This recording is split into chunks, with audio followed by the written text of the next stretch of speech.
All right, guys, I want to talk a little bit about technique real quick and why technique is so important when it comes to how we train.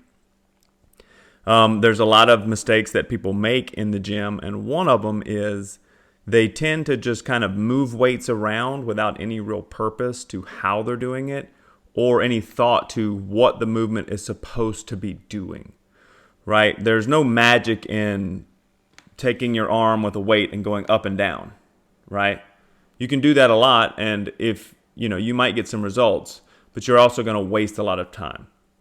So there's a way we work on technique, okay? So for instance, there's a few principles that we need for when we're setting up for just about any movement.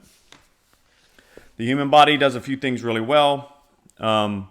We press overhead, we press forward, we pull back, we pull down, we hinge forward, we squat down, right? There's a few things we do really well, okay, as basic human movement patterns. And for those, there's a couple things we always need to do.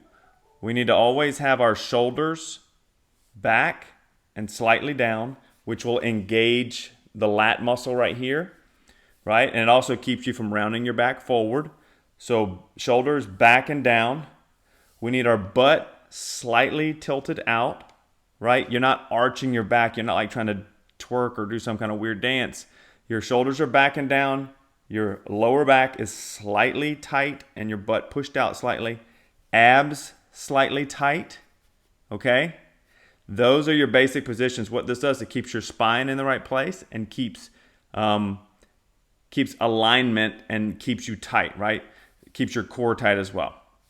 The other thing is whenever you're going to squat or you're going to hinge, you want to make sure that your feet are slightly wider than shoulder width, toes slightly pointed out, and then when you go up and down, let's say in a squat, you're trying to push your knees out to track over your toes, not come in or way too wide, right? You're trying to go right over your toes. So those are a couple things you want to focus on first. So when it comes to, let's say, basically doing a curl or some type of press movement, we want to make sure that we are using proper technique when it comes to each repetition. So you want each repetition to look very similar to the one before. A little variance is okay. If there's no variance, then you're probably going too light because there's not enough fatigue building up. The variance in the technique usually comes from fatigue. So when we do, let's say, a curl, or let's just say a bench press, because you can see my upper body. Every technique and every rep has a specific tempo. The tempo that I find works best is when we are in the loaded position. Let's say we've taken the weight off the rack, or we have the dumbbells in our hands, right? So we're in the locked position, and then we're going to go slow and controlled on the way down. Slow and controlled on the way down, trying to make sure we stretch the muscles we're trying to grow, right? So the point of technique is to push the pressure of the weight into the muscles we're trying to grow, right? So as we go down, we're controlled, slow, we pause lightly at the bottom, and then we press up relatively quickly, okay? So what does this do? This allows us, because the bench press focuses on the chest, the front of the delts right here, and the tricep. That's what it focuses on. So what's the point? The point is not to just go fast, because then there's no real pressure put anywhere, and the exposure to the weight is so low for every muscle group that you're trying to focus on.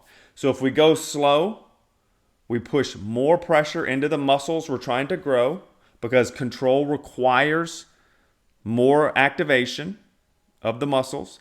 So, and then when we get into the bottom position, we try to stretch a little bit, because we know that a weighted stretch, so it's called stretch mediated hypertrophy. So we know that if you take a muscle and you stretch it with weight, it actually gives you a slightly better growth stimulus.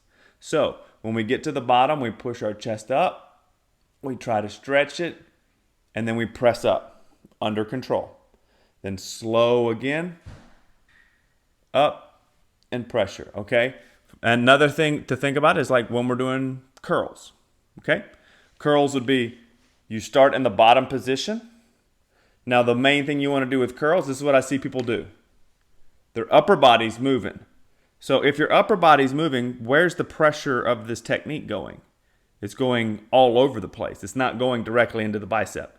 So we want to shoulders back and down. Arms are in position with the weights. We're keeping the elbows directly at our side. They're locked in because our shoulders are back and down. Okay? And then we're allowing it to stretch. And we come up fast. And then slow on the way down. Up fast, slow on the way down. You can get a pump in your arms just doing this with no weight. Because if you're flexing, you get exercise. Okay?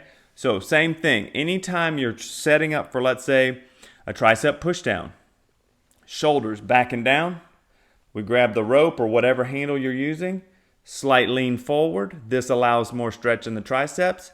And then we're down fast, lowering the weight down, slow.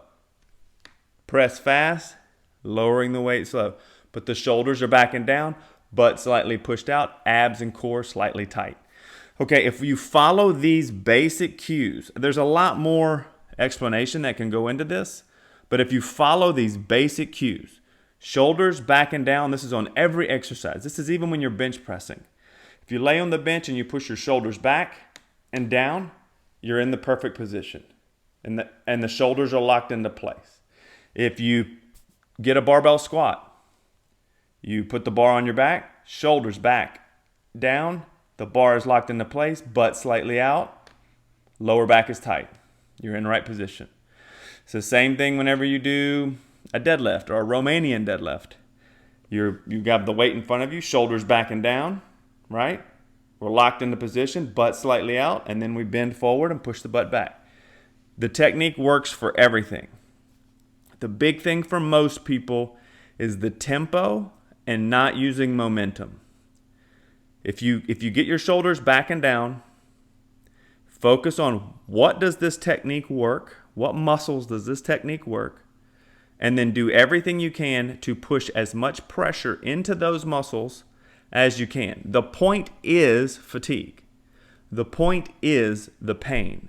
So when you are doing your exercises and you're using momentum and you're like, you're literally avoiding the pain because it hurts and you're losing growth. So you're wasting time. The point of this is the struggle. It is the pain, okay? So use your technique properly so that you can do less work in the gym and get more results, okay? So check this out. Do your best. Take notes if you have to, and we'll keep teaching around this subject to the best of our ability. All right.